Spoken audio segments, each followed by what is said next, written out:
Bueno, buenas tardes, ¿cómo están? Ahí me acaban de avisar que alguien de ustedes no puede participar, así que, bueno, va a poder ver la clase, ya la estamos grabando.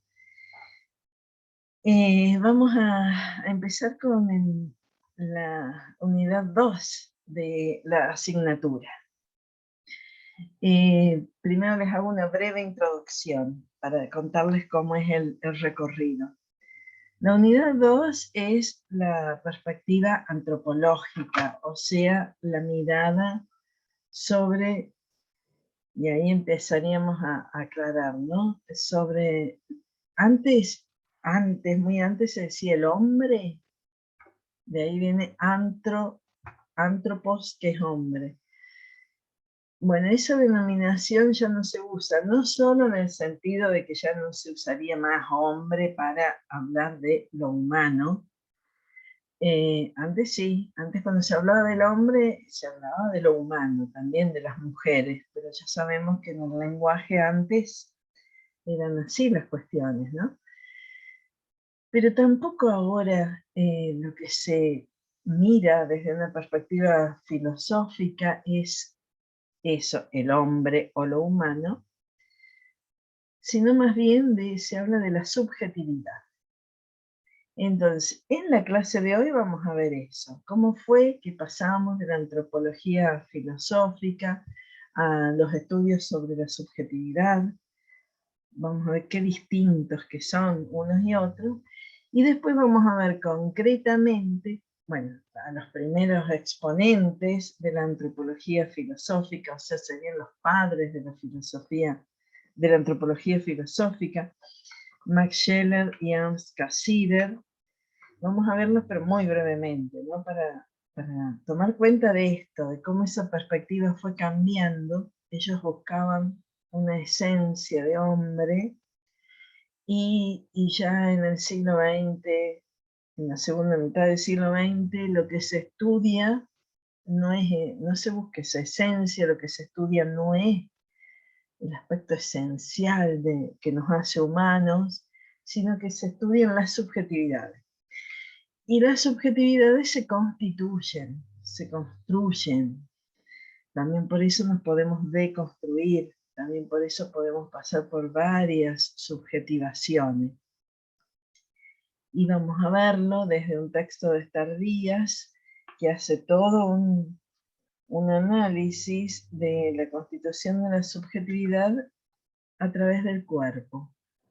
¿Por qué ella lo hace desde el cuerpo? Bueno, porque ella es nuestra primera doctora en este país, en Foucault. Lo hace desde Foucault, el recorrido que hace es del pensamiento Foucaultiano. Él hace esta deconstrucción de la idea de cuerpo.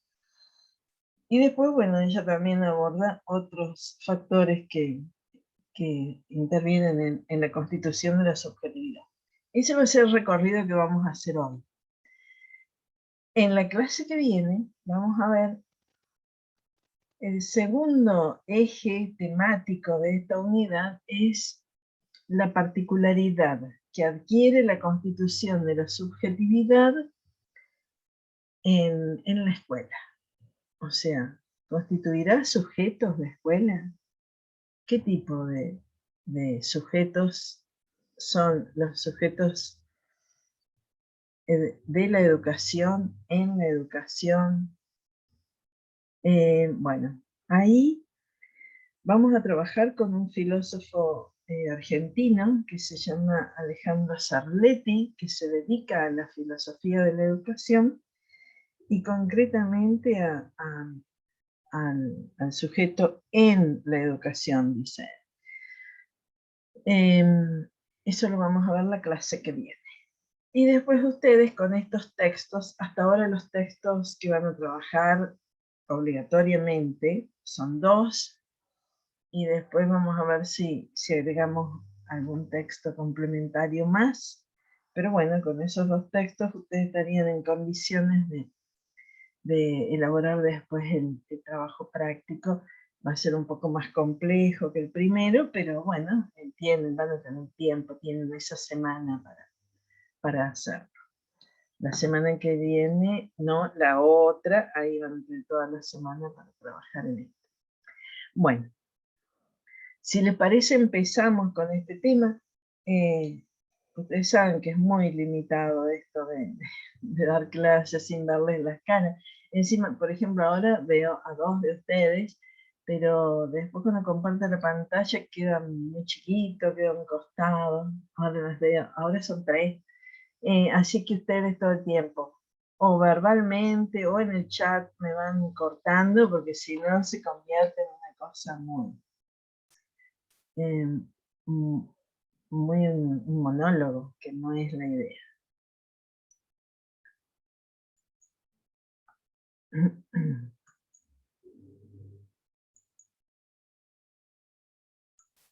Esto lo vamos a poner desde el comienzo.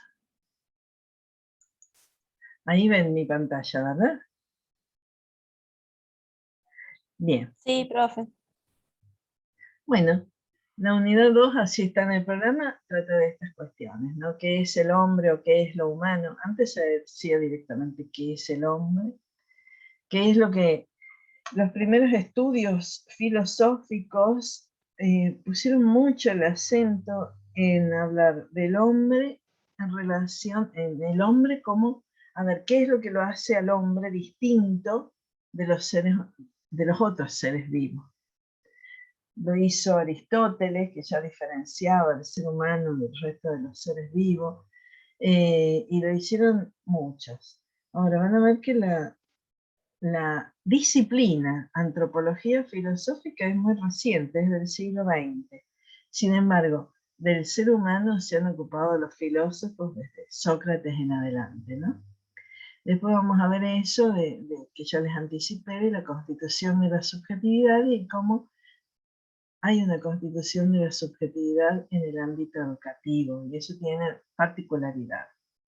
Eso es lo que a ustedes les puede servir. Ustedes van a ser docentes, y además el saber de ustedes es sobre la educación. Esa es la experticia del profesor en ciencias de la educación. Así que bueno, esta es una parte desde la filosofía. Lo que vemos acá son miradas filosóficas sobre esta cuestión. Bueno, hay un autor que es central en este tema, porque a él, de alguna manera, en el siglo XVIII se le atribuye el comienzo de la antropología filosófica. No exactamente en ese tiempo nace la antropología filosófica, pero fue el autor que empezó a poner en el tapete los temas para que después realmente se constituyera en una disciplina. Y ese fue Immanuel Kant, es un filósofo importantísimo de la modernidad, es del siglo XVIII, como verán, vivió entre 1724 y 1804. Este autor tiene 4 preguntas fundamentales, es decir, que a eso es a lo que se tendría que dedicar la filosofía. Y a cada una, de alguna manera, él fue diciendo cuál es la rama de la filosofía que responde. Las 4 preguntas son esas que están ahí. ¿Qué puedo conocer? Y él dice, a esa respuesta responde la metafísica. Es un filósofo del siglo XVIII. Hoy, un filósofo actual más bien diría que ¿qué puedo conocer? Es una pregunta a la que responde la epistemología. Pero bueno, el vocabulario y la concepción de la filosofía eran distintas en la época de Kant. ¿Qué debo hacer? Sería la pregunta filosófica a la que responde la ética. ¿Qué me está permitido esperar? Y ahí decimos, ¿y a esta qué responde? Bueno, habría ahora en la actualidad varias disciplinas que responderían, ¿no? Porque tiene que ver con el sentido de la vida, con, con qué me está permitido esperar, es en qué puedo fundar mis expectativas. Y él dice, bueno, es que en realidad a esta pregunta, como a las anteriores, la podemos resumir en una sola, y es esa que está marcada ahí con rojo. ¿Qué es el hombre? A partir de ahí, y de esto que Kant señala, empiezan estas cuestiones respecto de tomar al hombre como el centro de la reflexión filosófica, y bueno, y un tiempo después surge esto que vamos a llamar la antropología filosófica. Esto que voy a desarrollar ahora está en un capítulo de Esther Díaz, es una filósofa nuestra que todavía vive, por suerte, que sigue escribiendo, escribe todas las semanas, no, cada 15 días en página 12. Ella es una mujer grande, tiene 80, me parece que ya pasó los 80 años, se define como una filósofa punk, está viva, está lúcida, está activa, y bueno, escribió este libro ya hace unos años de problemas filosóficos en general, y a cada capítulo se dedica a un problema. En el capítulo quinto se dedica a la antropología filosófica. Y ella ahí cuenta algo que, bueno, ustedes pueden saberlo porque además ustedes tienen una materia que es antropología sociocultural. Bueno, ella cuenta que en realidad nace antes una disciplina que esta sí es una ciencia social, o sea, una disciplina científica, que es la antropología sociocultural. Esa disciplina, como todas las disciplinas sociales, son fundamentalmente del siglo XIX en adelante. Ahí nacen. La sociología un poco después. La antropología en realidad fue la primera de las ciencias sociales en tener un desarrollo importante. La sociología, la psicología, no hay una fecha, pero son los estudios, arrancan científicos, ¿no? Arrancan fines del siglo XIX y durante el siglo XX, por supuesto, explotaron. Y medio de la mano de esa antropología sociocultural del siglo XIX van a ser en el siglo XX la antropología filosófica, con una serie de características que ahora ya no tienen, pero que tuvieron en ese momento. La antropología científica, me pasé acá. La primera característica que le podemos señalar a esa inicial es que era muy eurocentrista.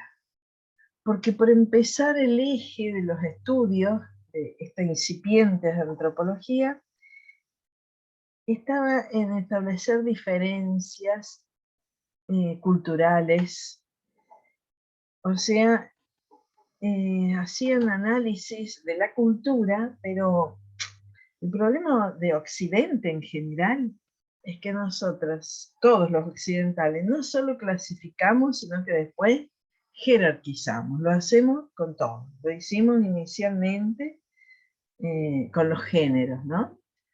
¿Somos diferentes los hombres de las mujeres? Sí, claro, por eso se pueden clasificar. Podemos decir, los hombres son de una manera, las mujeres son de otra, o tienen ciertas características. Ahora ya no hablaríamos de más solo de hombres y mujeres, pero inicialmente se estableció esa diferencia. Y después encima eso se jerarquiza.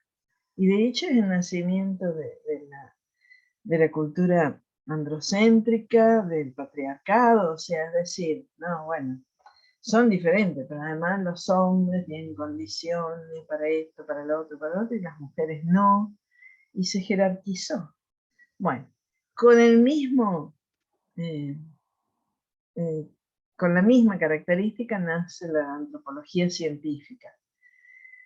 Distinguía las culturas, pero además había culturas avanzadas, culturas con más desarrollo, más evolución, y pueblos más primitivos. Y esa jerarquía fue tremenda al comienzo. Por eso se dice que era eurocentrista, porque eran los europeos mirando al resto a ver en qué estadio de civilización estaban, ¿no? Pensando además que los europeos eran los que podían tener una medida de todas las demás culturas, ¿no?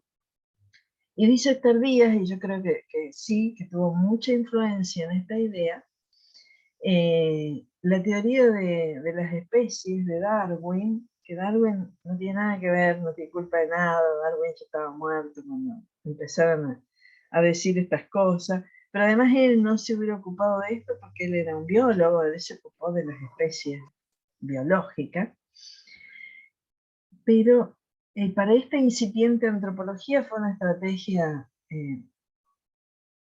tomada de la teoría de la evolución, esto de pensar que así como evolucionaban las especies biológicas desde las más simples a las más complejas, bueno, que también esa evolución era observable en las culturas y en las sociedades. Bueno, esto la verdad es que duró la- las primeras décadas del siglo XX. Después la antropología, ustedes ahora habrán visto un montón de corrientes, estarán viendo autores que ya no siguen esta línea. Se cambió mucho la antropología y gracias a eso además se convirtió en la importante disciplina que es hoy, ¿no? Pero ese origen de la antropología científica sí está relacionado con el origen de la antropología filosófica, porque también se trataba de encontrar jerarquías. Ahora, no entre culturas, la antropología filosófica nunca puso el acento ahí, la de los comienzos, sino jerarquías entre el hombre y el resto de los seres vivos. O sea, si la otra era eurocentrista, esta es antropocentrista en el sentido de que el hombre es la cúspide, es lo máximo de, de la especie, de los seres vivos, para no usar terminología que ellos no usaban, ¿no? Bueno, entonces nace un poco después, esta disciplina es más propia del siglo XX, es una rama de la filosofía, la antropología filosófica, tiene autores fundadores que son Max Scheler y Ernst Cassirer. Son autores, ven que vivieron poco del siglo XX. Este autor muere en 1928. Eh, y, y sí tienen influencia de los otros. De hecho, el texto de Max Scheler, les estoy armando del texto base que les voy a dejar para que lo tengan, para seguir el recorrido Y ahí van a ver que Max Scheler en esta obra que se llama El puesto del hombre en el cosmos, empieza preguntándose qué diría un europeo culto acerca de qué es el hombre. Porque es de nuevo, una concepción eurocéntrica, ¿no? Pensar que el que puede decir algo acerca del hombre filosóficamente es un europeo culto. ¿Cómo le vamos a preguntar a un nativo de tierras exóticas, ¿no? El modelo está implícita, el modelo de cultura avanzada en Europa, ¿no? Y bueno, en ese texto, Max Scheler dice, ¿qué diría un europeo culto acerca de qué es el hombre? Dice, yo creo que un europeo culto tiene una mezcla de tres ideas que combina en su cabeza. Una la heredó de la tradición judeo-cristiana, entonces hablaría del hombre en el sentido bíblico, o sea, hablaría del origen allá en Adán y Eva, del paraíso, de la caída, de que fue creado por Dios a su imagen y semejanza. Diría, o sea, esas ideas en un europeo culto están porque es parte de su cultura, ¿no? La tradición judeo-cristiana embebe, empapa todo el pensamiento europeo de comienzos del siglo XX aún. Pero dice, además, este pensador tendría también la idea que ya viene desde la antigüedad clásica, viene de Sócrates, de Platón, de Aristóteles y cuantos más, esto de que el hombre tiene algo que lo hace diferente, que es la razón o el logos. o bueno, en distintos formatos o distintos conceptos, pero la frónesis, o sea, tiene combinada con una idea de hombre de tipo teológico, una idea de hombre de tipo antropológico en el sentido de lo que ha dicho la filosofía hasta acá, del ser humano. Pero a su vez, este europeo culto de comienzo del siglo XX también tiene esto que acabamos de ver, eso que para la antropología sociocultural es fundamental, y es esa concepción evolucionista del ser vivo, y por lo tanto también combina con esas otras dos ideas la tercera, que viene de la ciencia moderna y que pone al hombre como el producto final y el último de la evolución en el planeta.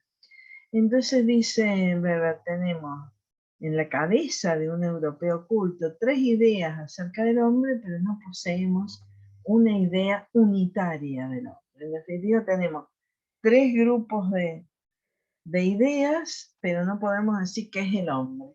Entonces dice él, en este texto, que es que es un clásico de la antropología, mi búsqueda va a ser de la esencia del hombre. ¿Qué es lo que hace al hombre hombre? ¿Qué es el elemento esencial? En filosofía, antes, esto es pensamiento que ya tiene poca vigencia, pero antes lo esencial era lo diferente a lo accidental. Había aspectos, viene de Aristóteles, aspectos esenciales, no solo en los seres humanos, en cualquier cosa. Hay aspectos esenciales y aspectos accidentales. Los esenciales son lo que nos hacen ser lo que somos. En el caso del ser humano, hay algo que es esencial y otras cuestiones que son accidentales. Accidental es que tengamos el pelo más largo o más corto, o sea, cualquiera de nosotros a lo largo de la vida ha ido cambiando, y mucho, mucho. Pero que nos cortemos el pelo, que nos cambiemos el color, que engordemos, que adelgacemos, esos son aspectos accidentales. Y se diría, en esencia sigo siendo la misma persona, aunque haya tenido cambios. Porque si cambiamos la esencia, ahí sí que hay un cambio importante. Pero esa esencia, en pensamientos como el de Max Scheler, no cambia. Somos lo que somos. Además, él está buscando la esencia no de una persona en particular, sino del ser humano. Y porque es ese aspecto esencial lo que lo pone en un lugar distinto al hombre con respecto al cosmos. Ese es el lugar metafísico particular del ser humano en el cosmos. Díganme si algo no se entiende, ¿eh? Estoy haciendo una síntesis de lo que él señala. O sea, él dice, tenemos como una mezcla de ideas sobre el hombre, pero todavía no estamos en condiciones de decir qué es lo esencial en el ser humano, sí. Y ahí entonces él dice, bueno, dice, en primer lugar podríamos decir que la palabra hombre indica esos caracteres morfológicos distintivos que posee el hombre como subgrupo de los vertebrados y de los mamíferos, porque somos parte del reino animal, estamos dentro de los animales vertebrados y también de los mamíferos, pero claro, somos distintos a otros vertebrados y a otros mamíferos. ¿Qué tenemos de distinto? Por empezar, la marcha erecta, la columna vertebral, que está muy modificada, el equilibrio del cráneo, o sea, la marcha erecta generó muchas transformaciones fisiológicas también y anatómicas en el ser humano, o sea que somos un animal, somos del subgrupo de los vertebrados y de los mamíferos, pero con algunas particularidades. las primeras anatómicas visibles, pero también el desarrollo cerebral del hombre.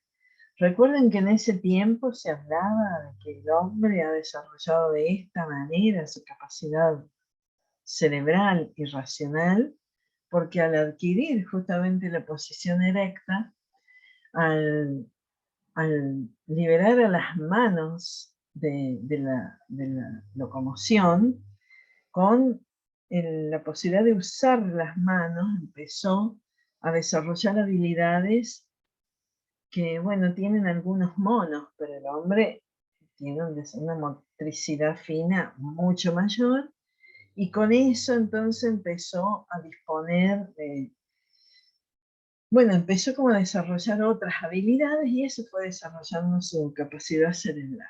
Es una hipótesis que se ha manejado, ¿no? ¿Por qué el hombre evolucionó de esta manera? A nivel cerebral, a nivel cognitivo. Y algunos dicen que arrancó así, teniendo disponibilidad de sus miembros superiores para hacer trabajos tareas que requerían motricidad fina, y eso despertó el gran desarrollo distinto en el hombre, ¿no? Bueno, yo no sé estos temas, ustedes no sé cómo lo ven en la antropología sociocultural, qué aspectos se les da más importancia, pero la verdad es que mm, mm, hay algo raro en cuanto al desarrollo cerebral y la capacidad de pensamiento del ser humano. Hay algo distinto. Y más o menos esa sospecha que yo, que no me dedico a estos temas, no podría decir qué pienso, pero esa sospecha también la tenían los antropólogos de esta época.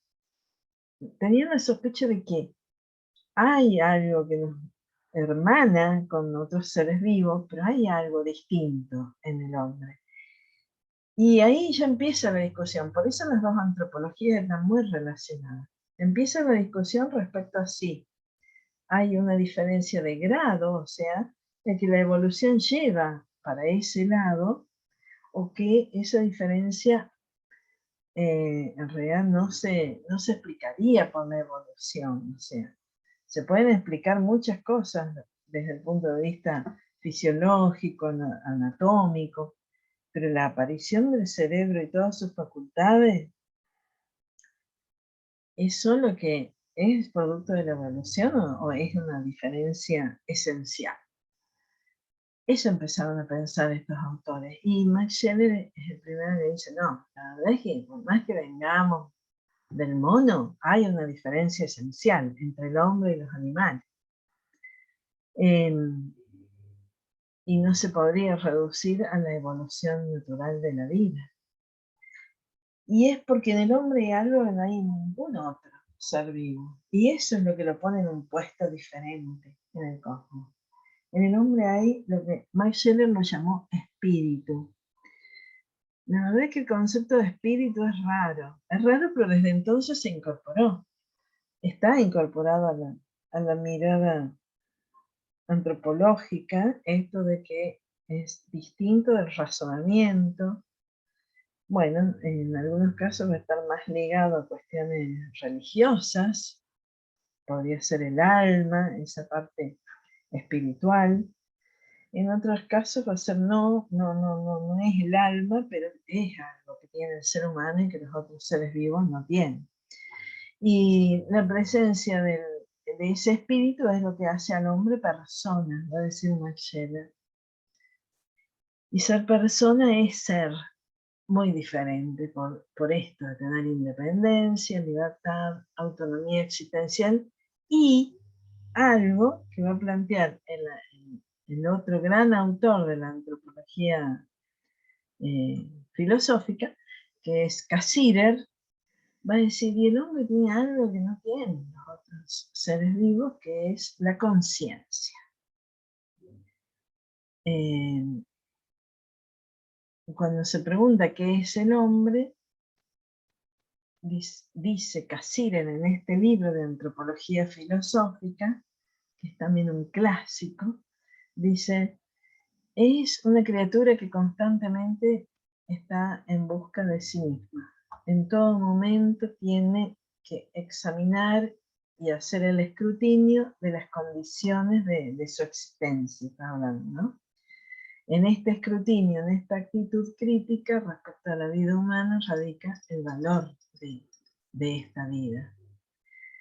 O sea que a ver, ¿qué aparece acá con la antropología filosófica? La idea de que el hombre puede tener mucho en común con los otros seres vivos, particularmente con los animales, con algunas especies más evolucionadas. Puede ser que venga de que sea una descendencia de primates, de monos, pero hay algo que el hombre tiene que no es, que no viene de esa evolución, y Max Scheler va a decir es el espíritu, y Cassirer va a decir es la conciencia. Y la verdad que en esto estuvo la antropología filosófica todo el siglo XX. A ver, ¿qué es eso que nos hace diferentes al resto de los seres vivos? Esa conciencia para Cassirer es lo que hace al hombre un animal simbólico, con capacidad de manejar símbolos, de comunicarse a través de símbolos. Los símbolos permiten construir la cultura. Con los símbolos es que construimos la ciencia, las religiones, las tecnologías, el arte, etcétera, etcétera. Con los símbolos pensamos el mundo. Con los símbolos nos comunicamos para hablar de ese mundo. Tenemos el lenguaje, un lenguaje simbólico. Los animales también se comunican, pero nosotros nos comunicamos a través de palabras, por ejemplo. Entonces, bueno, hasta acá hay algo que aparece como ellos van a decir que eso es lo que hace al hombre diferente y esa es la esencia de lo humano. Bueno, no sé si quieren comentar algo. Esto es reconocido, esto embebe todas nuestras ideas acerca de lo humano, acerca de qué lugar tenemos en este mundo. Esa es una concepción que decimos, bueno, pero la verdad que está superada, es de comienzo del siglo pasado. Bueno, no sé, la verdad es que atraviesa todas nuestras creencias respecto de lo humano. No sé qué quieren comentar ustedes acerca de esto, si creen que estas ideas todavía siguen vigentes, si es eso el ser humano, si el ser humano es diferente porque tiene conciencia, porque tiene capacidad racional, porque tiene espíritu, porque tiene capacidad simbólica. A ver, díganme un poco ustedes qué piensan de esto. Bueno, empiezo. No, sí, me parece importante un poco retomando lo que habíamos también trabajado respecto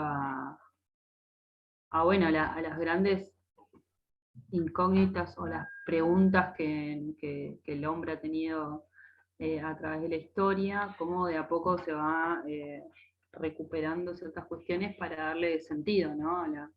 A la propia existencia. Y creo que inclusive hasta el día de hoy eso sigue siendo una de las dudas o de las preguntas que motivan a la reflexión sobre todo en un contexto actual en donde estamos repensando esa jerarquía, ¿no? Porque hoy, a diferencia de años anteriores o de décadas anteriores, hoy, por ejemplo, que una mujer no quiera ser madre, pero que considere, por ejemplo, no sé, a su perrito o a su gatito su hijo, está siendo repensado y visto de otra forma. Ya no existe una jerarquía en esos términos, o sin ir más lejos, en la consumición capitalista donde estamos inmersos y la manera en la que estamos desarrollados en términos sociales, hoy hay una crítica y una reflexión en función de esa relación que tenemos con el consumo y con la propia naturaleza, ¿no? O sea, quería rescatar un poco más que nada de eso, la relación que tenemos como seres humanos y con la naturaleza y cómo se empieza a correr un poco el eje de la importancia, entre comillas, que tiene el hombre, o en qué lugar realmente está, si vamos a utilizar un poco los términos de los autores, en qué lugar está en el cosmos, qué puesto utiliza o tiene en el cosmos el hombre, o la humanidad, mejor dicho, me hace ruido decir el hombre, porque estamos un poco reflexionando. Creo que lo que nos permite repensar esos lugares que tenemos en la sociedad, en el mundo, y también entre las relaciones, y dándole un nuevo lugar a cada cosa, hace justamente que esta pregunta esencialmente de qué es el hombre esté constantemente brotando de las reflexiones casi diarias, me parece. Claro, Daniela, has dicho varias cosas importantes. Buscar la esencia de lo humano es algo que remite a una manera de acercarnos al problema, ¿no? Porque si es parte de nuestra esencia ser de esa manera, es algo como irrenunciable. Y se ha trasladado, también había una esencia de mujer, ¿no? Las mujeres esencialmente éramos cuidadoras, cariñosas, madres. Esa era la esencia. Una mujer que no quiere ser madre como que viene fallada, porque eso sería lo esencial de una mujer, ¿no? Cuidar, tener hijos, etcétera, etcétera.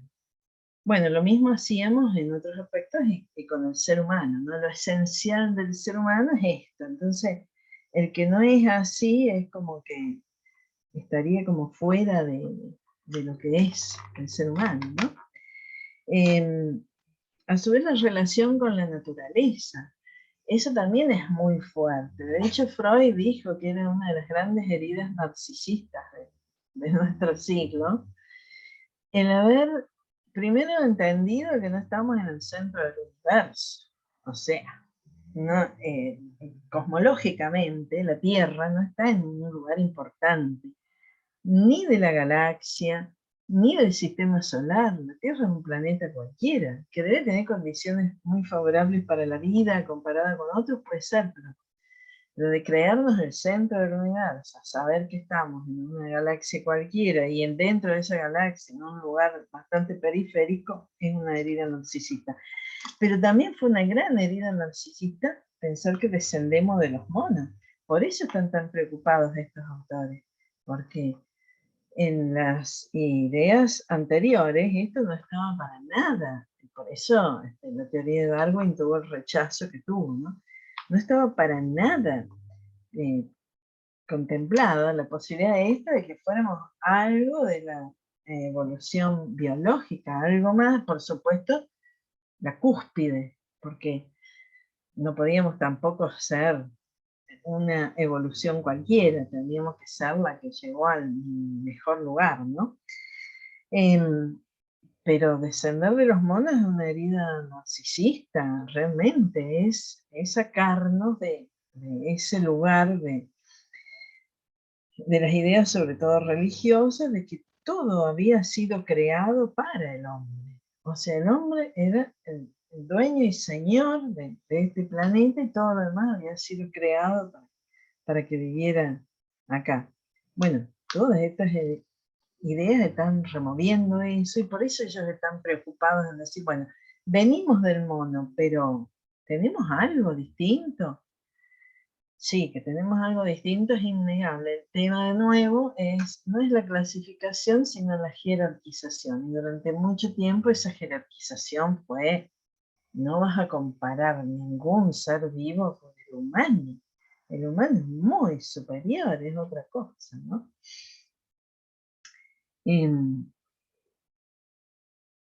Bueno, o sea, cuando se hacen esto que hace Tardías es una genealogía de nuestro pensamiento, de dónde nos vienen las ideas. Y si las rastreamos, cuando Max Scheler hace eso de mirar esos tres círculos de ideas que se conjugan, es así. Nuestras ideas no nacen de un repollo, vienen con nuestra cultura, las heredamos, las vamos combinando, pero las tenemos. Entonces, para hablar de lo humano, lo primero que tenemos que reconocer es esto, que algunas ideas vienen de muy atrás, otras son más recientes, y vamos a ver, es lo que trató de hacer él. Dice, ¿cómo hago combinar la tradición de la Grecia clásica, que somos herederos de eso, con la tradición judeo-cristiana, nosotros, los europeos, ¿no? Siempre son ellos los que están pensando las cosas. Con esta idea de la ciencia moderna, ¿cómo hacemos a que eso encaje de alguna manera? Todos nosotros un poco tenemos esa combinación, pero además no somos europeos.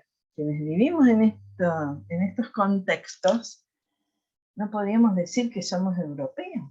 Tenemos esa herencia porque culturalmente ha habido una colonización muy fuerte de ideas de quienes vinieron a estas tierras, pero a su vez nuestro contexto es distinto y también tomamos elementos del contexto en el que estamos viviendo. Entonces es complicado hablar en estos términos, sobre todo buscando qué es eso que nos define y qué es esencial, ¿no? No sé si alguien más quiere comentar algo, quiere hacer referencia a alguna cuestión sobre esto.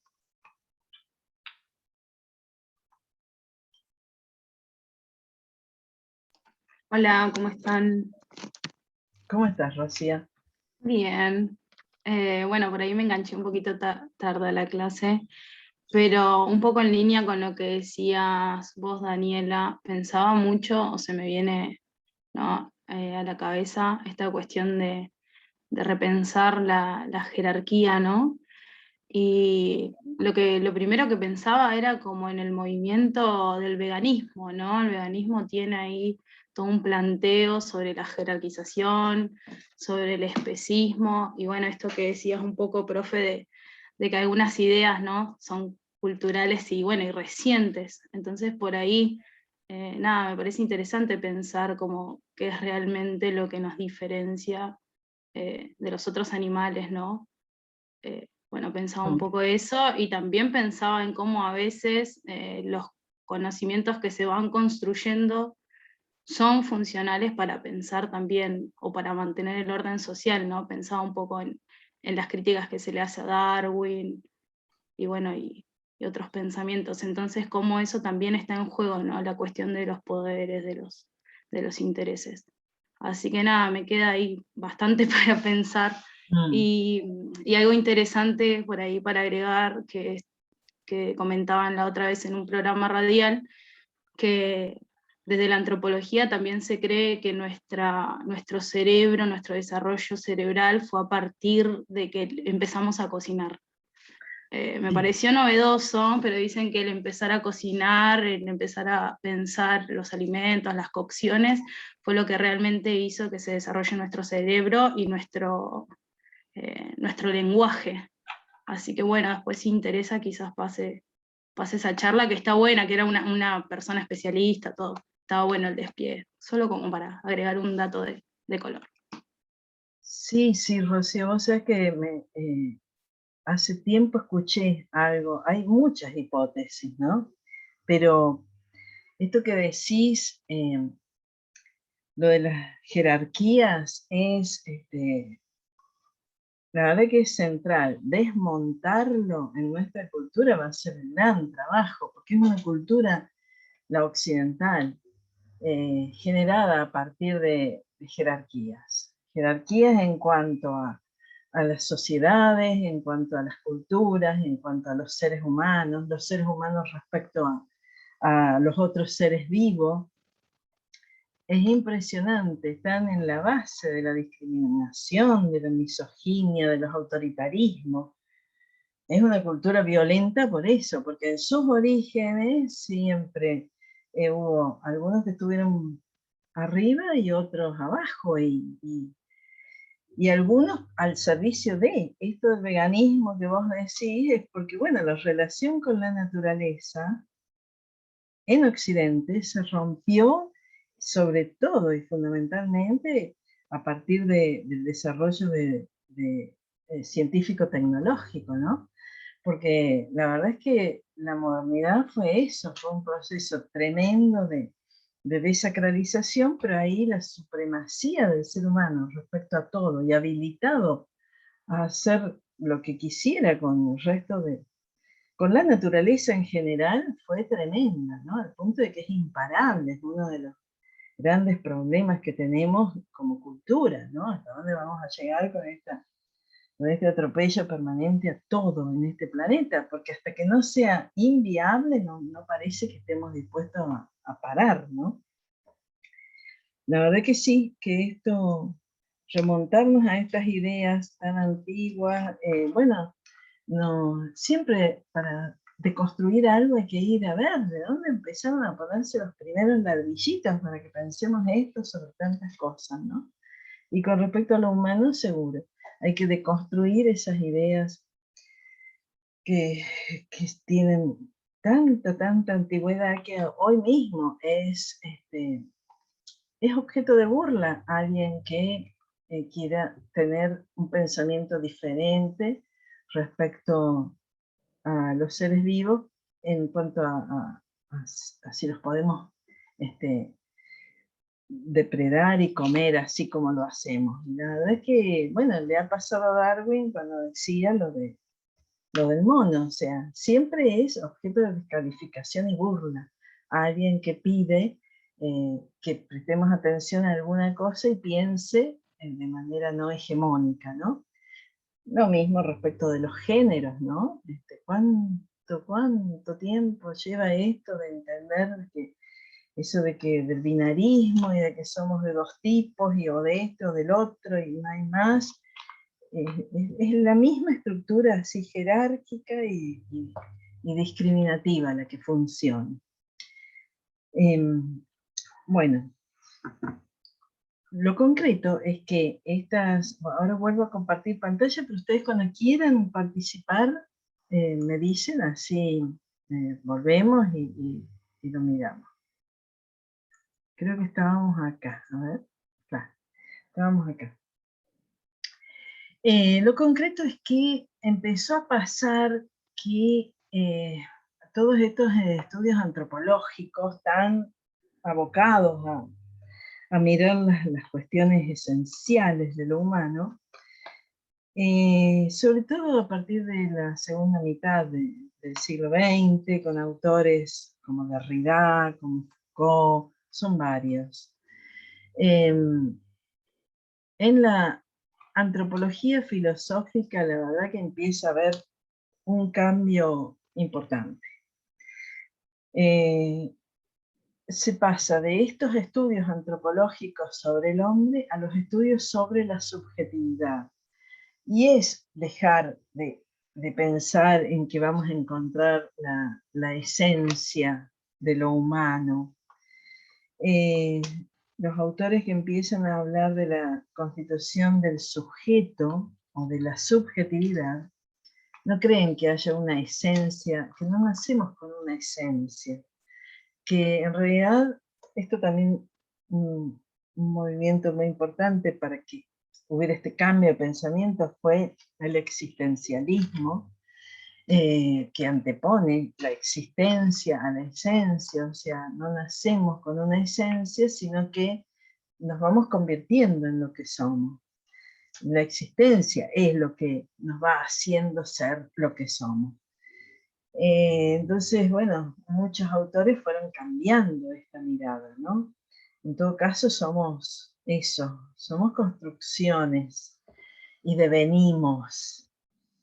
Y además aparecen categorías como la intersubjetividad, que es innegable que la subjetividad se construye en interacción con el contexto.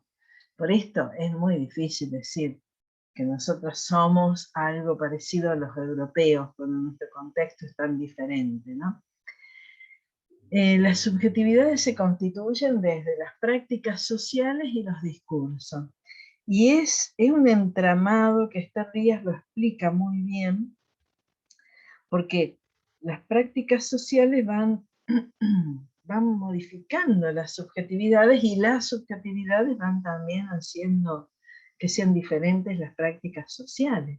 Y ni hablar de los discursos, ¿no? Las prácticas sociales son las que habilitan que aparezcan nuevos dominios de saber, por ejemplo, dice Tardía. ¿Por qué aparece el psicoanálisis en el siglo XX? Y porque hubo ahí, después del siglo XIX, que provocó tanta ruptura, hubo una posibilidad en ese contexto de que apareciera un nuevo dominio de saber. No hubiera aparecido, y si hubiera aparecido un Freud, que sabemos que fue genial, pero si hubiera aparecido en el siglo XVIII, en el siglo XVII, seguramente no lo hubiéramos conocido. Porque si miramos la historia de la ciencia, la verdad que el atomismo ya estaba presente 5 siglos antes de Cristo, y en realidad la teoría atómica recién se le dio cabida y empezó a tener un desarrollo importante en el siglo XX. Quiere decir que las prácticas sociales son las que permiten que aparezcan nuevos dominios de saber. Si aparecen nuevos dominios de saber, aparecen nuevos discursos, porque empezamos a hablar del ser humano muy distinto cuando en el siglo XX Freud empezó a hablar de que teníamos, bueno, una serie de características y que todas estaban relacionadas con la sexualidad. Una cosa que en un siglo antes hubiera sido rechazado de plano, ¿no? Empezó a hablar de la sexualidad desde que nacemos, cómo que los niños tienen sexualidad. Y bueno, eso emerge o tiene la posibilidad de surgir como un nuevo dominio de saber para hablar de lo humano, y genera nuevos discursos, y a su vez esos nuevos discursos que generan nuevos valores, porque ya lo que, bueno, ustedes no sé si han estudiado a Foucault en alguna de las materias, pero ustedes saben que antes todos los temas con los que la cultura no podía manejarse eran considerados, bueno, qué sé yo, productos de fuerzas sobrenaturales, etcétera, etcétera. Por ejemplo, a los locos se los consideraba endemoniados. Entonces, ahí aparecían cuestiones éticas, ¿no? Ahora, a una persona con problemas mentales, sabemos que tenemos que tratarla como una persona enferma. Eso nace porque hay ahora un nuevo dominio de saber que explica la locura, etcétera, etcétera. Eso entonces genera nuevos valores éticos. Y esos nuevos valores éticos modifican la subjetividad. Entonces es como un círculo. Esas nuevas subjetividades van a permitir que aparezcan nuevos dominios de saber, esos van a generar nuevos discursos y así. Es compleja la constitución de la subjetividad porque tiene que ver con todo esto y porque la subjetividad se constituye en interacción con todos estos contextos. Claro que somos diferentes. Imagínense ustedes respecto de sus bisabuelas. No pueden pensar lo mismo, ni siquiera pueden tener las mismas ideas que yo. ¿Por qué? Porque han nacido en una época donde hay otras explicaciones, otros discursos, otros saberes, otras prácticas, tienen otros valores, tienen otra subjetividad, y por suerte, y porque tienen otras subjetividades, van a ver contextos diferentes, y esto es así. Entonces, buscar la esencia de lo humano cuando es una construcción permanente y depende de todo esto interrelacionado, en realidad no hay una unidad, no hay algo esencial, hay multiplicidades complejas. Esas son las subjetividades, muy complejas. Esther Díaz, que es una mujer de 80 años, dice: la verdad que la subjetividad de alguien de la Edad Media era prácticamente lo mismo a lo largo de toda su vida, porque nacía y no había grandes cambios en su cultura, en sus prácticas, en sus discursos. Eran bastante tranquilas en el transcurrir de esas vidas. En cambio, en esta época, ¿cuántos cambios de subjetividad? ¿Cuántas cosas que pensábamos no hace mucho, ahora ya las pensamos de manera distinta? ¿Por cuántas subjetivaciones pasamos? Por muchísimas, y se está acelerando.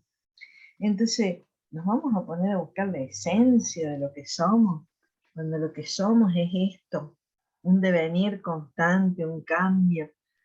Es más, es casi imposible quedarse en ideas superadas.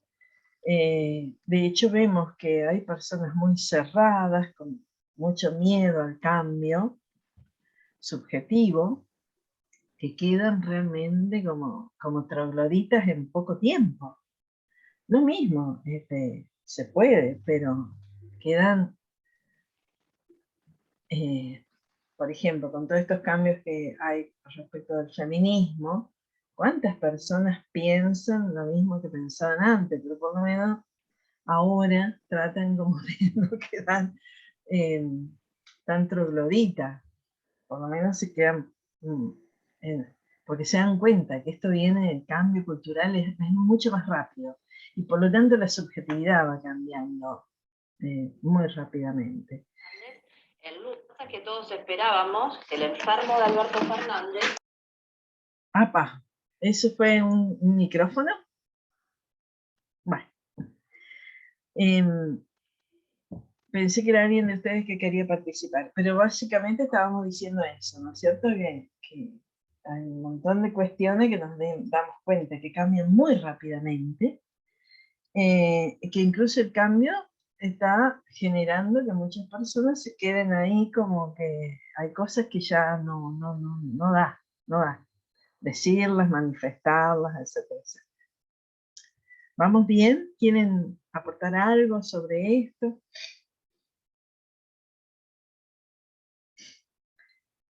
Bueno, sigo y después ustedes siempre me pueden decir. Sí, profe, yo quería aportar igual, A ver. que por ahí igual no sabía para cuándo iba a leer el texto, pero bueno, yo por lo menos alcancé a leerlo y está buenísima la visión que tiene la autora con respecto a la subjetividad, ¿no? Cómo a partir del contexto y de los cambios sociohistóricos se va cambiando la subjetividad y una también cambia, ¿no? En función de eso. Y ahora me ponía a pensar, ¿no? Si realmente una termina de constituir su subjetividad, digamos, si en algún momento se constituye o si se está reinventando, si hay diversas subjetividades. En relación a esto que se planteaba, ¿no? Que está bueno pensarlo como, bueno, como persona que estamos en una sociedad, pero también como docentes, ¿no? Que vamos también a trabajar con subjetividades y que nuestra subjetividad también entra en juego en el aula. Pensaba por ahí un poco eso. Sí, sí. Mira, la verdad que sí, es un tema ese. ¿Alguna vez se constituye la subjetividad de manera así acabada? No, porque si decimos que la subjetividad la constituyen las prácticas sociales y los discursos y eso van cambiando todo el tiempo, es obvio que no. Ahora, pero ¿y entonces qué es lo que queda? A ver, es una discusión muy profunda esta, porque hay algo del orden de la identidad, porque ese sería como el baluarte, ¿no? Bueno, mi subjetividad va cambiando, pero el yo sería algo que podemos asociar a la identidad. Bueno, el concepto de identidad también es muy controversial, muy controversial. Fija no es, ya nos dimos cuenta, fija, inmutable, estática, no, porque incluso seríamos hasta, no sé si inadaptados sociales, pero alguien que no abra la cabeza, que va quedando como en un lugar muy corrido de la cultura, ¿no? Pero es difícil pensar que tengamos una identidad que es una y la misma a través de todas esas subjetivaciones por las que vamos pasando. Y entonces esos sujetos que tenemos ahí en el aula, que son nuestros estudiantes, son subjetividades que están en esos procesos permanentemente, pero más cuando están siendo nuestros estudiantes, ¿no? Y no sé si más, pero ni hablar de todo lo que las niñeces ahora, por todo lo que están pasando, y los jóvenes y las jóvenes, etcétera, con todos los cambios que hay ahora en la constitución incluso de la subjetividad en lo sexual, etcétera, etcétera. Bueno, ahí es donde van a aparecer cuestiones muy interesantes para lo que es la subjetividad en la escuela, porque bueno, ahí lo vamos a ver a eso ya en la clase que viene con Sarletti, ¿no? Tiene que Una acontecer, consulta. sí. No, más que una consulta, en realidad me puso a pensar por esto que planteó Aldana, que claro, o sea, si lo pensamos como eso, es como algo que nunca está concretamente definido, o todo lo contrario, está todo el tiempo definiéndose. Y bueno, mencionó esto del yo, que siempre es como algo que está dando vuelta cuando estamos pensando en las identidades probablemente. Y quizás, o sea, viéndolo de esta manera, pienso que lo único quizás concreto del yo es la constante reinvención o la constante subjetividad, la construcción constante de ese yo, que va a tener un poco de lo que fue y todo el tiempo de lo que va a ser en función de lo que evolucione o de lo que involucione, porque no necesariamente el adquirir nuevos conocimientos o nuevas reflexiones apunta hacia un progreso, sino más bien hacia nuevas experiencias, probablemente en términos de, no sé, de construcción de la identidad y de la relación con el entorno. No sé si se entiende lo que estoy diciendo, pero me Sí. quedé pensando con lo que acaba de plantear Aldana. Sí, no sé si Aldana vos querés decir algo en relación a lo que mencionaste. Hay una cosa que no podemos dejar de pensar, y es que si las subjetividades se están constituyendo todo el tiempo, bueno, eso no nos puede dejar en el mismo lugar de, de antes con respecto, ahora que estamos pensando así, no podemos tener las mismas posturas como docentes. O sea, sabemos que las subjetividades se están constituyendo permanentemente. Y no es por una etapa de la vida, es porque es eso, la subjetividad. Nos cuesta, porque venimos de una idea de que nuestros estudiantes eran recipientes que llenábamos con cosas que teníamos, y la verdad es que nada es así.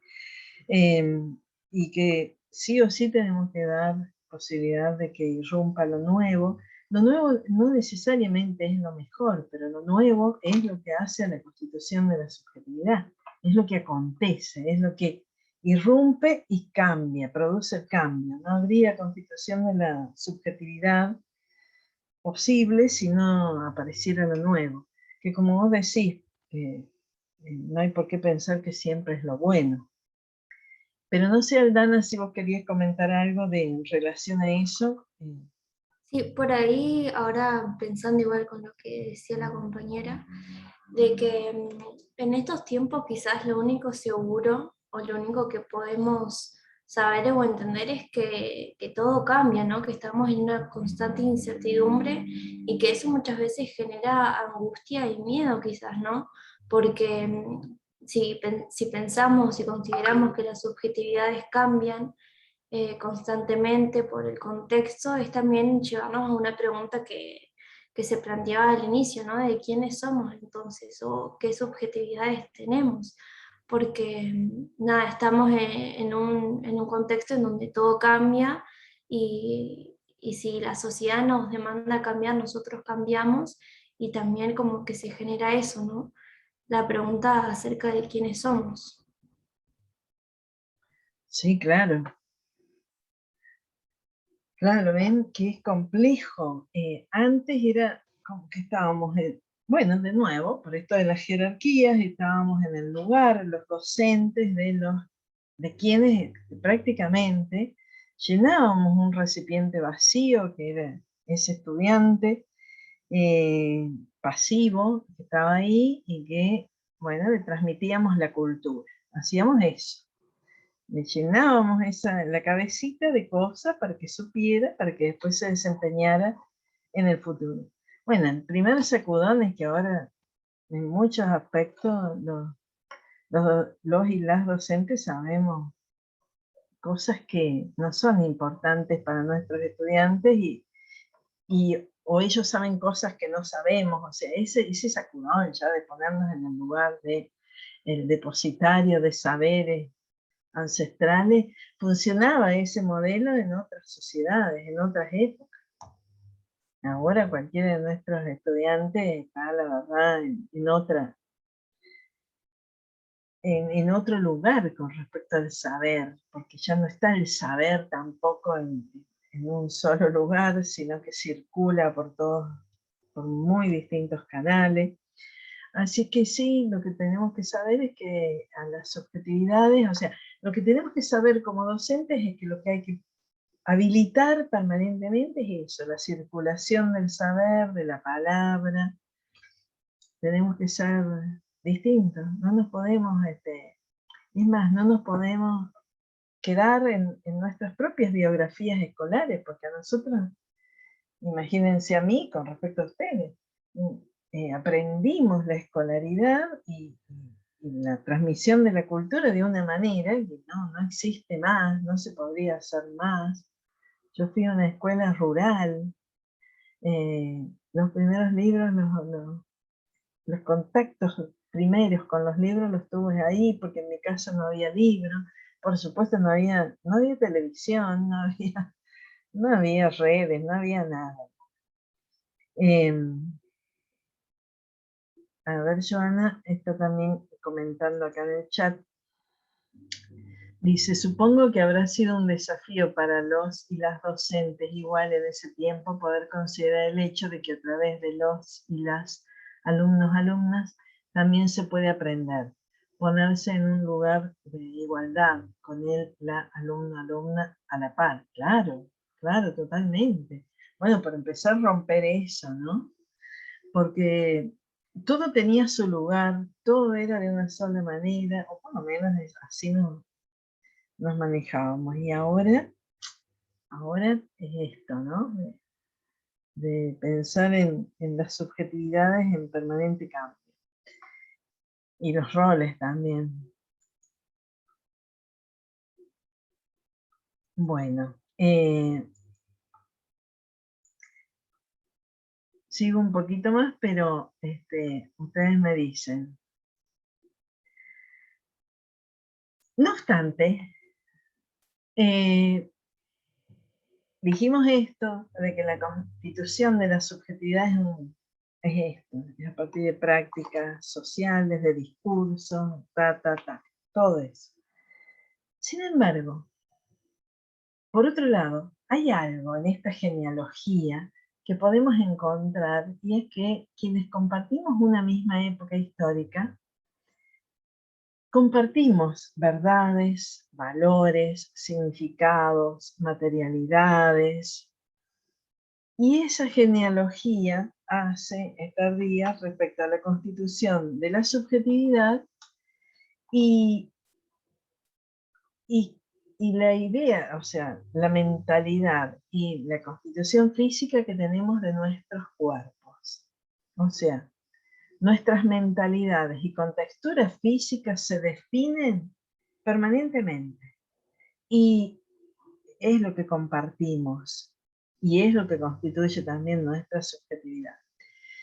La aclaración sería que esta genealogía que va a desarrollar Esther Díaz está basada en la idea de Foucault de que el poder se ejerce a través de los cuerpos. Esa es una hipótesis muy fuerte de Foucault, central en su pensamiento. Entonces, a ver, ¿qué es esto de que el contexto en el que estamos incide en la constitución de nuestra subjetividad? Foucault va a decir incide fundamentalmente por el poder que se ejerce sobre nuestros cuerpos. Nuestros cuerpos no es solo la contextura física, ¿no? Es también nuestra mentalidad, porque en definitiva somos un cuerpo. Inicialmente decían, bueno, somos cuerpo, pero también tenemos esta parte, el alma o el espíritu, etcétera, etcétera. Hoy por hoy, de lo que sabemos es que tenemos un cuerpo, del alma no sabemos, y el cuerpo es el que porta todas las diferencias, y es a través del cuerpo que compartimos con nuestra época, porque con el cuerpo nos presentamos, o sea, somos el cuerpo que tenemos. En ese cuerpo portamos la edad, la raza, el género, un montón de aspectos que nos hacen ser quienes somos. Entonces somos fundamentalmente nuestro cuerpo. Y ese contexto en el que se constituye nuestra subjetividad incide muchísimo en cómo se constituye esa subjetividad, porque compartimos en cada época ideas y valores y significados y materialidades acerca del cuerpo. Entonces por eso ella hace a la manera de Foucault una genealogía, una búsqueda de, a ver, ¿qué ha sido el cuerpo y cómo ha sido visto en las diferentes épocas? Y la verdad es que no sé si ustedes han leído esto Foucault lo desarrolla en la historia de la sexualidad, en el nacimiento de la biopolítica. Son textos en los que Foucault trabaja detenidamente esto, ¿no? De cómo se ha constituido la subjetividad y cómo eso ha pasado por los cuerpos, pero a través de distintos momentos de la historia. Eso es lo que hace Esther Díaz, lo hace en ese capítulo de manera muy resumida y lo hace de manera más desarrollada en otro texto que se llama La construcción corporal como obra de arte. Bueno, en primer lugar arranca por los griegos y, a ver, la concepción de los griegos respecto del cuerpo. Los griegos realmente, a diferencia de otras culturas contemporáneas que ponían todo el... Con los cuerpos nos presentamos en sociedad, o sea, todo lo que somos lo portamos en el cuerpo. Entonces, en otros tiempos, en la época de la Grecia clásica, el ornamento, los vestidos suntuosos eran la manera de demostrar el poder y la importancia de cada persona en la sociedad. Había culturas que lo ponían en eso, en las joyas, en el ornamento, etc. Los griegos, en vez de ponerlo en lo que cubre el cuerpo, lo pusieron en el propio cuerpo. Los griegos son los creadores de muchas de las disciplinas olímpicas, de las olimpiadas, de las prácticas de gimnasias y de atletismo que todavía hoy existen. De hecho, hay muchos nombres que vienen de ese tiempo. Una maratón es actualmente una carrera, me parece que es de 47 kilómetros, porque esa era la distancia entre Atenas y una ciudad llamada Maratón. Todo viene de ellos en ese sentido, ¿no? En la cuestión del cuidado del cuerpo con dietas, gimnasias, masajes. Decimos, bueno, pero ¿qué griegos? Sí, seguramente, los aristócratas o los que tenían una clase social que les permitía disponer de más tiempo, seguro que podían hacer todo mejor. Pero no era exclusivo de las clases sociales altas, porque había baños públicos en perfectas condiciones, grandes piletas, donde se bañaban todos, también las clases inferiores o los esclavos. Se bañaban diariamente, eso no era así en todas las culturas. Y bueno, y le daban mucha importancia a la perfección del cuerpo, al desarrollo del cuerpo y a los cuidados de la salud también, ¿no? Más tarde los romanos también le dedicaron mucho tiempo al cuerpo, pero en un sentido distinto. Con los romanos de pensamiento, como cultura, ¿no? También con prácticas sociales más asociadas a la guerra, mucho más pragmáticos en muchas cosas, se le da importancia al cuerpo, pero en el sentido del cuerpo del guerrero, no de manera más generalizada y con otros fines como era la de la cultura griega.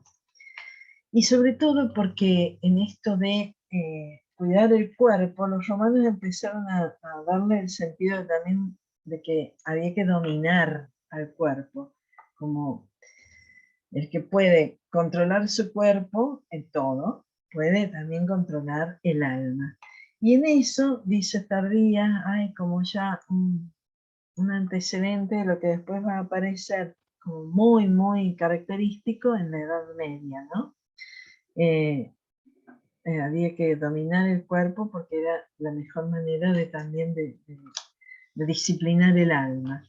Porque en la Edad Media esa idea del cuerpo cambia completamente. O sea, con el cristianismo, el cuerpo es la carne, el cuerpo es la sede del pecado. Por el cuerpo, perdemos la posibilidad de la salvación incluso, ¿no? Porque el cuerpo nos pierde, el cuerpo tiene una connotación negativa, el cuerpo es la cárcel del alma. En la medida en que no podamos controlar nuestro cuerpo, el alma no va a tener posibilidades de desarrollarse bien. Entonces ahí todas estas ideas respecto a los cuidados del cuerpo desaparecen y por muchos siglos, porque la Edad Media fue un periodo muy largo en que se desprecia el cuerpo, se lo niega, se lo tapa, se lo minimiza. Era mucho más importante desarrollar la racionalidad, la fe. Esta vida no era importante. La importante era la que venía después, entonces cambia totalmente la cultura en ese sentido. De nuevo se ejerce el poder sobre los cuerpos, pero es otro tipo de poder. Ahora son cuerpos que se van a llenar de culpas, ¿no? Ni hablar lo que viene después con toda la sexualidad, ¿no? Y todos los dispositivos y las técnicas, las tecnologías del yo que desarrolla el cristianismo respecto a los pecados de la carne, ¿no? Y a la confesión de eso y todo lo demás. Es interesantísimo, eso lo hace Foucault maravillosamente y detalladamente. Pero bueno, en definitiva ahí el cuerpo no se muestra, no se baña, no se exhibe, nadie se jacta del cuerpo que tiene. Y dice estos días, las piscinas con el cristianismo se van a llenar de moho porque había grandes piletones públicos y ya no. Primero que el hábito del baño no es importante, pero además no hay que exhibir cuerpos. Entonces, antes para bañarse había que exhibir los cuerpos, obviamente. Y dice, las piscinas se van a llenar de moho, de derrumbe y de desdén. Y ese fue el destino del cuerpo durante unos cuantos siglos de nuestra cultura. Hasta que en el siglo XIX al cuerpo humano se le empieza a dar importancia, pero como objeto de investigación científica.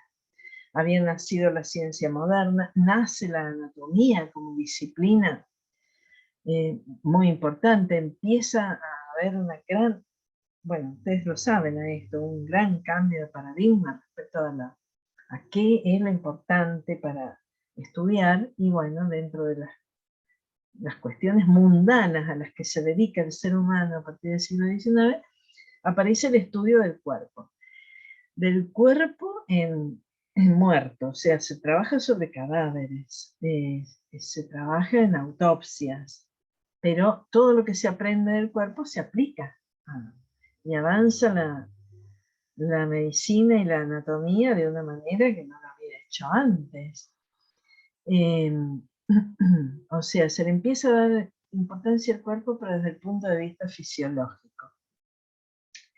Y después, y esto sí es muy importante, es el cuerpo, qué lugar va a ocupar en la cultura actual, sobre todo a partir del surgimiento de una clase social, que es la burguesía, que, bueno, es una clase que ustedes saben, ¿no? Que adviene con el capitalismo, apenas nace el capitalismo, empieza a haber un cambio social impresionante, que da origen a una nueva clase social que es la burguesía. La burguesía no tiene sangre real. La burguesía está conformada por comerciantes, por personas exitosas que logran acumular dinero, pero no tienen sangre azul. Entonces, la burguesía, para diferenciarse de las clases sociales dominantes anteriores, o sea, sangre azul no va a tener, pero puede tener sangre limpia, sangre sana. Entonces los burgueses empiezan a establecer criterios para diferenciarse, tanto de la clase baja, que acaban de abandonar, porque la mayoría de los burgueses eran de clase baja, que por la acumulación de dinero, de capital, logran el ascenso social. Con respecto a las clases bajas, intentan diferenciarse, por supuesto, con signos claros de clase. Y también con respecto a la sangre azul, que tenían todo el abolengo, y ese viene de nacimiento, pero que por lo mismo tenían todos los problemas que tenían las clases dominantes cuando todo era endogámico, y empezaron a aparecer tantos problemas de enfermedades mentales por eso, ¿no? Porque se casaban entre primos, bueno, era todo muy en las mismas familias. Entonces los burgueses eran sanos con respecto a esta realeza que venía en decadencia. Entonces, esos cuerpos van a ser portadores de muchos signos inequívocos de la pertenencia de clase. Una es que el burgués era sano. De ahí viene el matrimonio y la monogamia con mucha fuerza, para asegurarse que la descendencia fuera sana también. La alimentación, que fue cambiando, porque había un signo de clase que era el estar bien alimentado, pero después, cuando hubo acceso a alimentos baratos pero engordantes, entonces el rollizo de comienzo del siglo XX, la figura rolliza ya no es distinguida. Siglo XIX, siglo XX hemos visto un montón de pinturas y de expresiones artísticas en que las mujeres eran rollizas. Bueno, eso no. Eso pasó a ser una condición, un signo de clase que no. El burgués empezó a mostrarse con un cuerpo estilizado. Después aparece muy fuerte la posibilidad del bronceado todo el año. Primero el bronceado como distinto o sea, el burgués no tenía que exponerse al sol y por eso tenía la piel blanca, pero después empezó a ser que disponía de tiempo para broncearse. O sea, hay un montón de signos que aparecen en los cuerpos. Hoy en día, como dice Esther Díaz en ese texto que tienen ustedes, las clases privilegiadas muestran cuerpos que son prácticamente todos iguales. En una fiesta de la JAI, dice, todas las mujeres podrían ponerse el mismo vestido, podrían irlo pasando de una a otra y a todas les quedaría perfecto porque esos cuerpos son iguales. Pero claro, no quieren tener vestidos iguales porque también la originalidad es un indicador de clase. Todas están bronceadas, todo el año. No es que en verano, no, están bronceadas todo el año. Todas unos cuerpos ahora, además, con todas las tecnologías, de las cirugías, de esto, de lo otro, etcétera, etcétera. Entonces, y en definitiva, en el siglo XX el cuerpo comienza a considerarse como el portador o el indicador de la clase, por lo tanto, cómo no va a estar constituida nuestra subjetividad por todos estos mandatos. ¿Cómo sustraernos a estos mandatos? Lo de la vitalidad. Ahora, ¿cuántos saberes, cuántas prácticas sociales inciden en esto de que, bueno, vayamos al gimnasio, vayamos a la costanera a caminar, nos confesemos de que no estamos cuidándonos, etcétera, etcétera. Hay muchos aspectos de la constitución de nuestras subjetividades a partir de estas prácticas y discursos. No podríamos, si nos dieran ese túnel famoso del tiempo y nos encontráramos con un hombre o una mujer de la Edad Media, de esa tardía, no podríamos ponernos de acuerdo acerca de lo que pensamos del cuerpo, y no son iguales nuestros cuerpos, obviamente.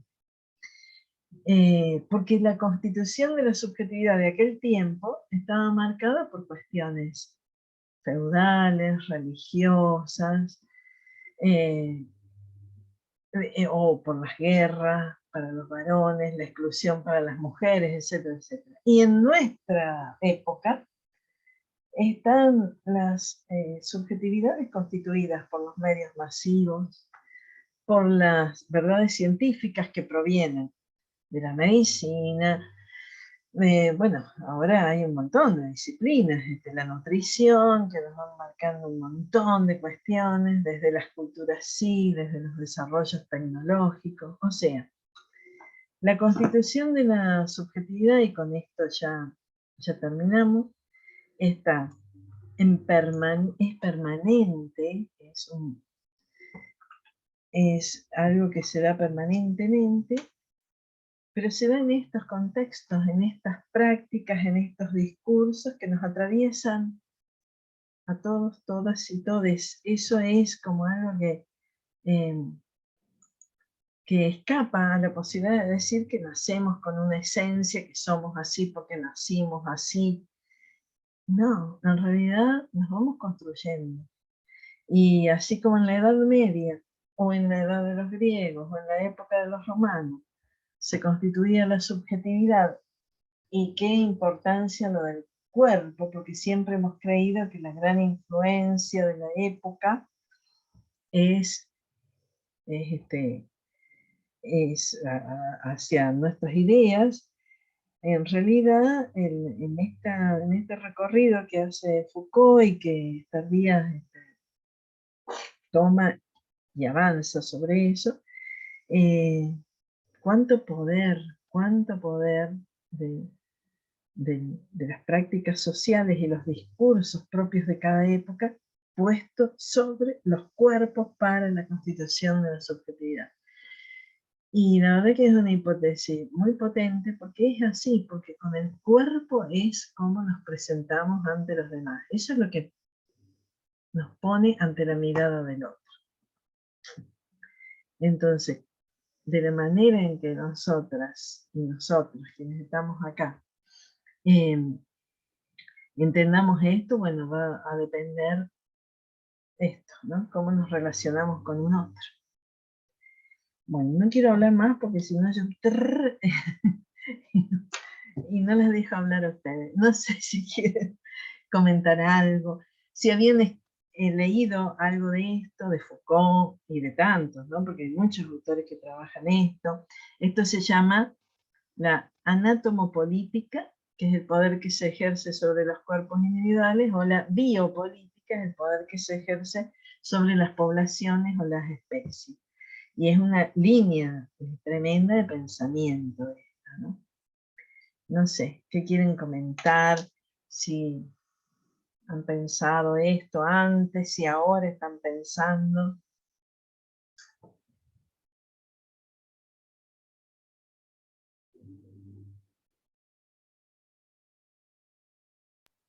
Bueno, yo siempre tengo algo para aportar, re pesada.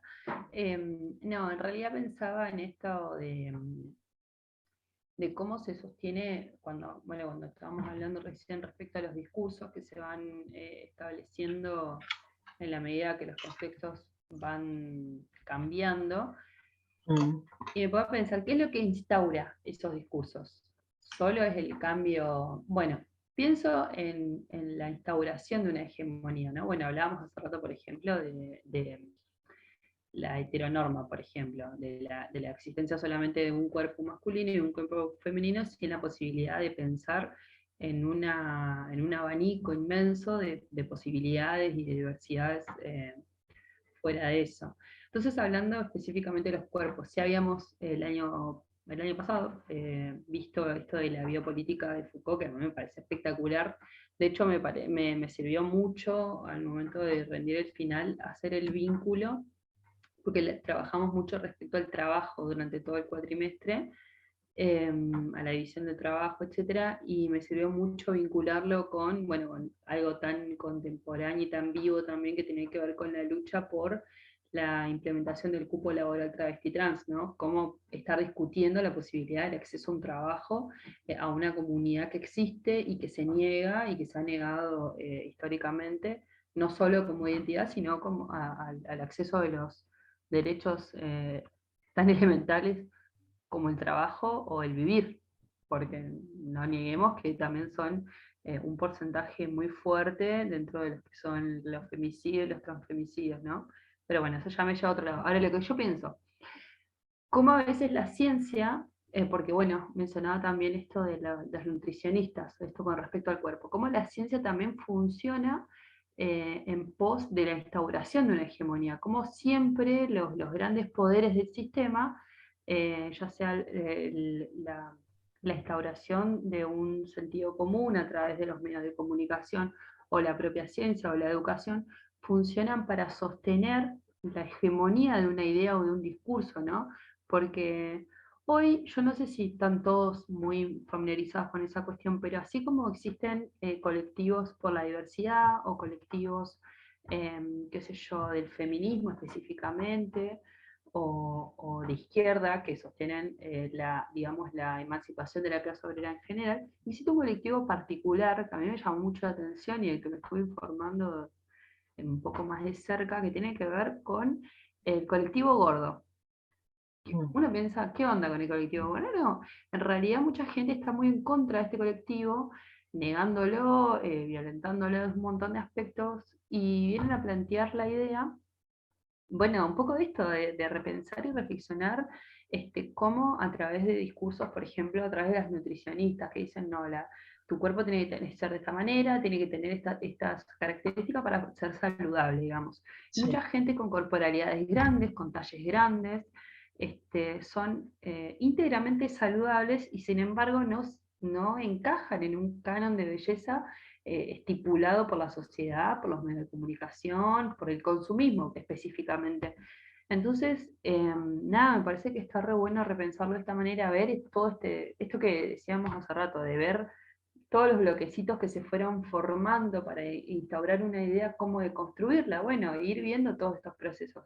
Como antes el ser gordo o el ser grande o el ser rollizo era signo no solo de salud, sino que de belleza y de poder, y hoy representa todo lo contrario porque no nos encajamos en un modelo que cada vez nos empuja más a una cuestión realmente cada vez más insalubre, cada vez más incómoda, porque ante la búsqueda constante de ese ideal de un cuerpo y de un modo de ser, dejamos nuestro cuerpo, nuestra cabeza, nuestras vidas. Entonces está bueno como repensar todo este recorrido que nos lleva hasta el día de hoy, a pensar cómo todo este sector dice, no, yo me levanto, me instauro, inclusive es re loco porque inclusive dentro de este colectivo que lucha por instaurar la idea de que las corporalidades gordas existen y por existir tienen derechos a vestirse, derecho a acceder a la salud, derecho a no ser discriminados cuando van por un dolor de cabeza al médico que le digan no es porque tenés sobrepeso. Capaz que no, capaz que estoy inhalando monóxido de carbono en mi casa y por eso me duele la cabeza, pero vos ya me estás condicionando, me estás juzgando y discriminando por esto. Entonces está buenísimo pensarlo porque inclusive dentro de este mismo colectivo hay toda una variación dentro de las gordas o dentro de les gordes en general, ¿qué tipo de gordes permitimos? El que tiene la forma de, no sé, de reloj de arena, o el que es blanco, o el que es de tal forma. Es decir, cómo cada vez se va desmenuzando más esta crítica hacia la realidad a la que estamos tan acostumbrados y que, bueno, nos permite ver como otras aristas de lo que vivimos, y también cómo todas las herramientas que este sistema sostiene para poder instaurar esos discursos a los que forman nuestras propias subjetividades, ¿no? Bueno, nada, eso. Claro, bueno, esto que decís, Daniela, En términos Foucaultianos, hay que pensar en dispositivos de saber y poder. Son los, a ver, saber y poder recíprocamente se sostienen. Hay saberes que sostienen determinados poderes y hay poderes que tienen la posibilidad de instalar algo como lo verdadero, como la verdad de cada época, ¿no?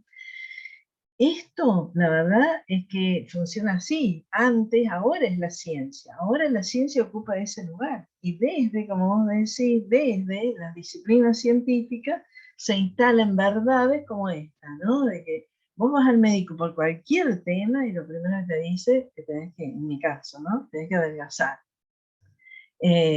Claro, antes de verlo, tenés que adelgazar. Empecemos por ahí. Y hay como un ABC de la salud, y claro, cualquier cuerpo que no entra dentro de esos parámetros, primero que hay mucho, sí, Aldana, yo te doy la palabra, también mucha discriminación a partir de eso. Rocío había puesto en el chat ni hablar de los cuerpos de personas con discapacidad. Bueno, es un dispositivo que funciona así, que establece la norma, que lo que no está dentro de la norma queda afuera. Esos dispositivos se han constituido antes con los saberes, eran otros, eran las religiones o eran las cuestiones de la guerra para los romanos, pero siempre han funcionado de la misma manera y en la actualidad. Eso que vos marcás es así, es una época asignada por eso.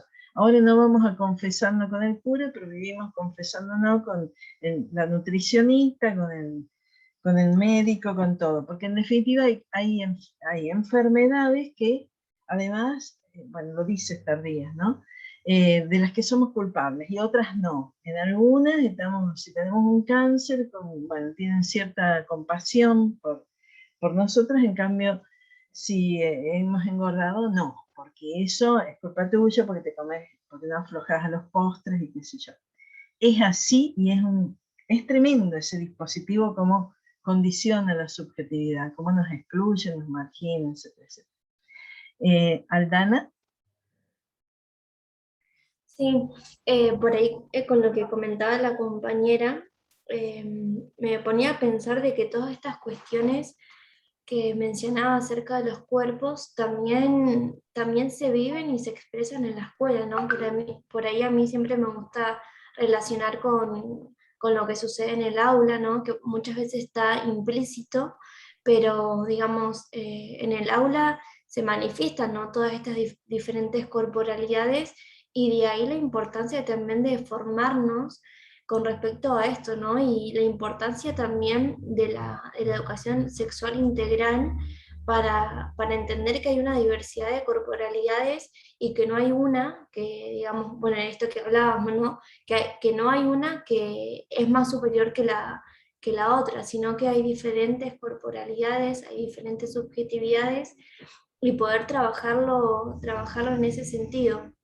Y también en este sentido de trabajar la ESI, también incorporar el hecho de filosofar, ¿no? De llevar estas cuestiones al pensamiento filosófico, porque por ahí con una compañera hablábamos en el trabajo, cuando hacíamos el trabajo, que poder filosofar es transversal a cualquier materia en la escuela y estas cuestiones las podemos trabajar en cualquier lugar, dentro o fuera de la escuela, y me parece re importante y creo que es re necesario formarnos en esto. Por ahí lo que mencionaba Daniela acerca de los cuerpos gordos, no lo había pensado en ese sentido, y también es por el hecho de no formarme, ¿no? De no formarme en ese sentido o de no tener esa visión. Entonces me parece que nada, está re bueno poder pensarlo y hablarlo de esa forma.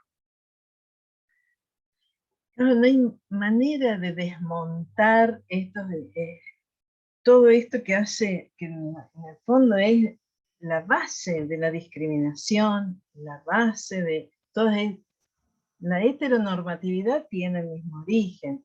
La discriminación por raza, por todos estos aspectos que fueron saliendo, tienen ese origen. Entonces, si no vamos al origen, o sea, lo demás es como resultado de todo esto.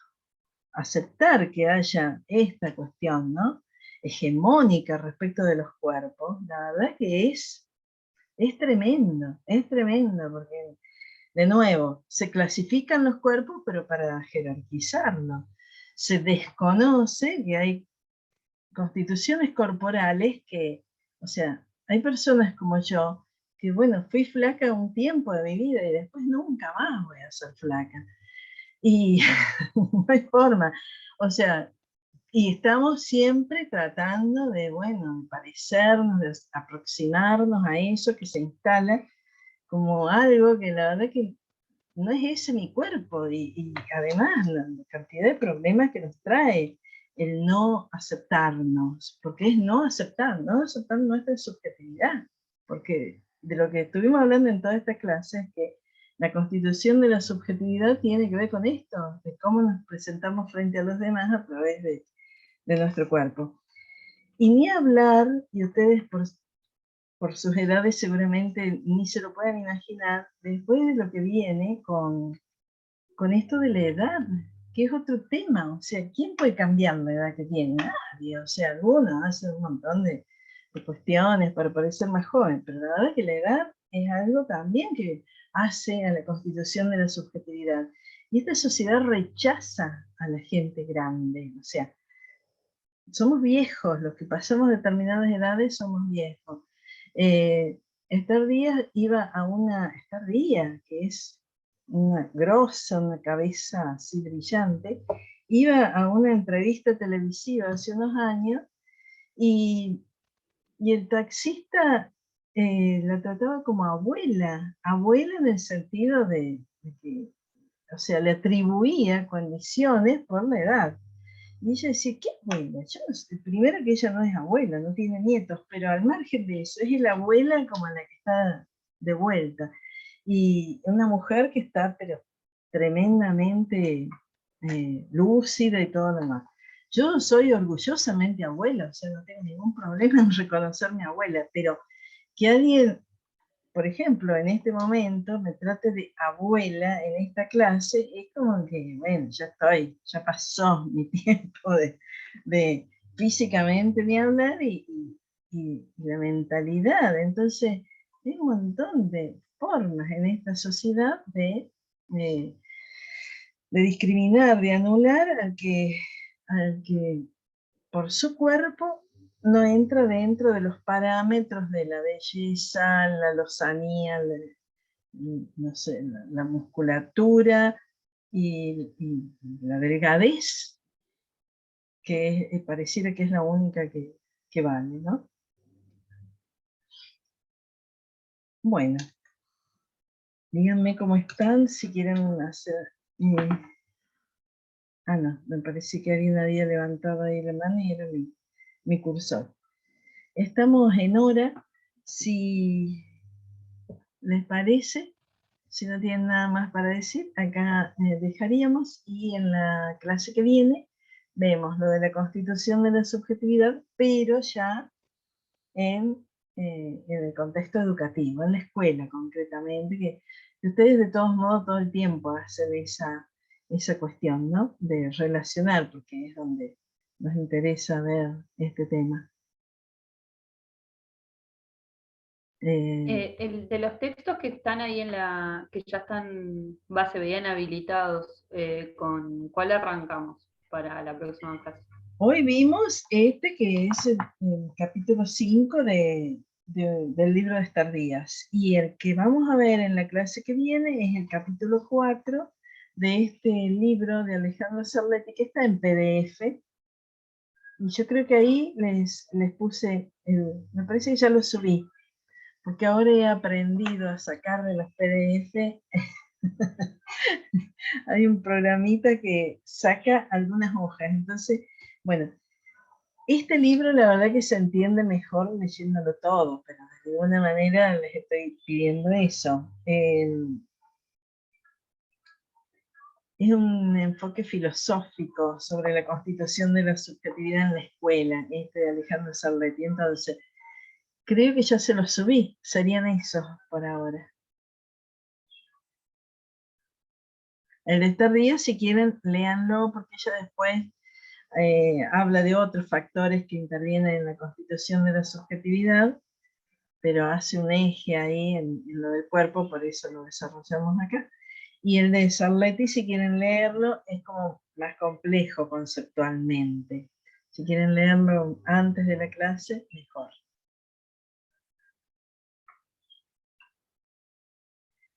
Bueno, y ahora sí, no quiero ser pesada, porque la verdad que estar 2 horas conectado y por eso estoy tratando. Me doy cuenta que ya van a ser las 5. Si les parece bien, nos vemos el jueves de la semana que viene. Que tengan linda semana, disfruten, cuídense. Gracias, profe, nos vemos. Gracias. Sí, gracias. Chao, chao, chao.